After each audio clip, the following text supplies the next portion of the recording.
Some of my regular radio listeners know from discussions I've had with them in the past that I actually spent a year of my life working for the U.S. Postal Service. I was between radio talk shows.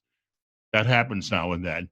You step on a few toes, and all of a sudden people get angry, and you find yourself looking for a new job. You get to see a lot of the country that way, of course, which is a wonderful thing, but it can be a little disruptive. But in that 1 year I was with the Postal Service, that was back in 2006 through part of 2007. I worked as what was called a casual. That means I was a temporary hire, and I could be worked to death and abused, and we had no union representation. I was working at a postal sorting center. There were 3 unions representing various people who worked there, which was interesting because about a third of the people worked pretty hard. About a third, they worked on a pretty good average daily basis, and about a third did no work at all. And they couldn't be fired by the looks of things. But the Postal Service was already having some issues. They had managed, though, to make up for all of the personal mail that was no longer being sent. Obviously, the advent of email in the 1990s really took away a lot of the Postal Service's lunch at that particular point. But we were seeing a lot of mailings that were coming through. These were mailings, business mailings mainly, that were keeping the Postal Service afloat. And the Postal Service stays afloat through the sales of stamps. It's only a quasi-government agency and has been since the late 1970s. Now you've got a Postal Service that is warning it will not be able to do the job of handling a lot of absentee ballots, and they're warning that what they need is more money from you, taxpayers, a bailout, if you will, to ensure that they can get the job done. Now, happened to go to my own post box this Sunday morning, recording this on a Sunday. Hadn't been to the post box in a few days, and I came across this. Now, there are, I don't know how many postal addresses in the United States, but it seems to me that printing costs and then the bulk that has to go out with all of this. Now, the Postal Service doesn't charge itself for stamps. I know from my own experience, though, working on one of the lines when the bulk stuff would come in and I would simply have to raise up these great big 1,400-pound trays of mail, carts really, and I'd raise them up with a rake and then throw them down on a conveyor belt.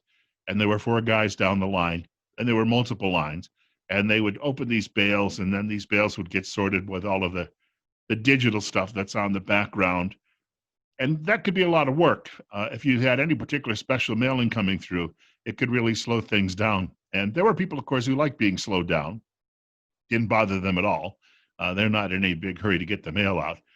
But again, if you have, I don't know, we've got 330 million Americans. Let's just say this went out to 100 million people. That's a lot of printing. That's a big printing cost for an agency that says it's running out of money or has no money and needs more money from you. And what they've done is they simply are telling you this. They say, dear postal customer, if you vote by mail, we're committed to providing you a secure and effective way to deliver your ballot. Sorry. It says, use this checklist to prepare. Start today. Give yourself, your election officials ample time to complete the process. That's number 1. Number 2, rules and dates vary by state, so contact your election board to confirm. After all, you wouldn't know any of this on your own. It's good that the Postal Service is coming and telling you to breathe in and breathe out, and also that you should wear clothes when you go outside on a cold day, and that perhaps you should drink some water once in a while, or otherwise you might die. These are all things you wouldn't know. Number 3, request your mail-in ballot, often called absentee ballot, at least 15 days before Election Day. 4, once received, follow the instructions, add postage to the return envelope if needed. 5, we recommend you mail your ballot at least 7 days before Election Day. Yeah, fat chance. And it says, we're ready to deliver for you. Make sure you're ready too. Your United States Postal Service. And then there's some fine print here below that says all rights reserved. It's a copyright by the Postal Service. The eagle logo is among the many trademarks of the U.S. Postal Service.